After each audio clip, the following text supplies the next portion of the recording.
Šiandien Marijampolės policijos, seniūnijų ir bendruomenių atstovai tarėsi dėl bendradarbiavimo, kuriant saugią kaiminystę.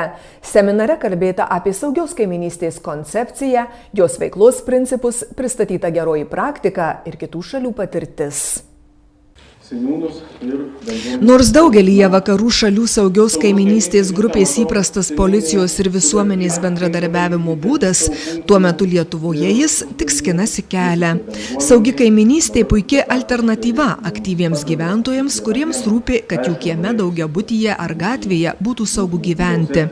Tokią kaiminystę įtvirtinę gyventojai budriai stebi savo gyvenamąją aplinką, pamatę, ką nors įtartino, įspėja vieni kitus, netoleruoja kelių eismo taisyklių pažeidimų ir bet kokio su teisės aktais prasilenkiančio elgesio.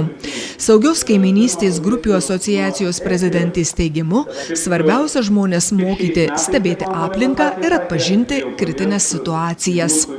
Išmokti informuoti policijos pareigūnus apie tai, ką jie yra pastebėję.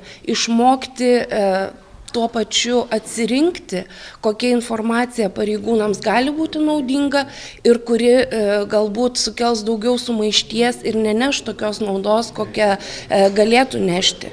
Pagal dabartinę situaciją pareigūnai turi, kaip ir minėjau, labai daug funkcijų ir žmonės tą supranta. Ir vienas iš tikslų išmokyti žmonės bendrauti su pareigūnais tam, kad sumažintumėm tų pareigūnų krūvį. Akivaizdu, jog saugi kaiminystė vienas efektyviausių būdų siekti savo aplinkos saugumo.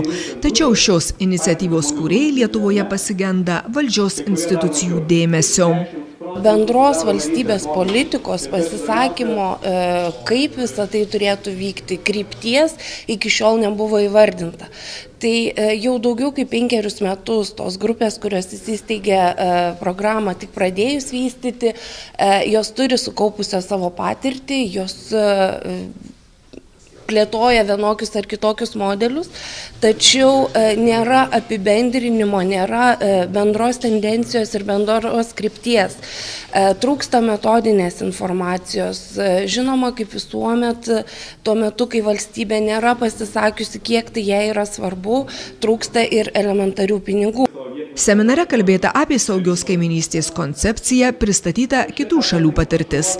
Štai Estijos praktika rodo, jog nuo 2006 metų įkūrus minėtas grupės, nusikalstamumas sumažėjo 18%, o aplinka tapo saugesnė net 67%.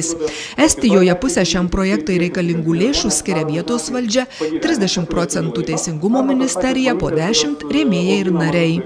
Saugios kaiminystės grupių asociacijos prezidentė įsitikinusi, kad daugiau dėmesio saugios kaiminystės grupėms turėtų skirti savivalda ir policija.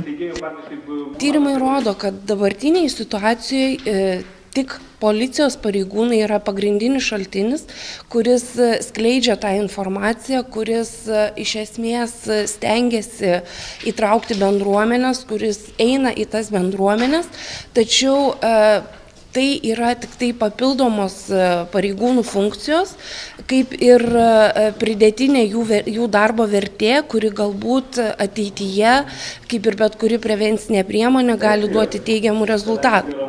Marijampolės savivaldybėje veikia 34 saugios kaiminystės grupės.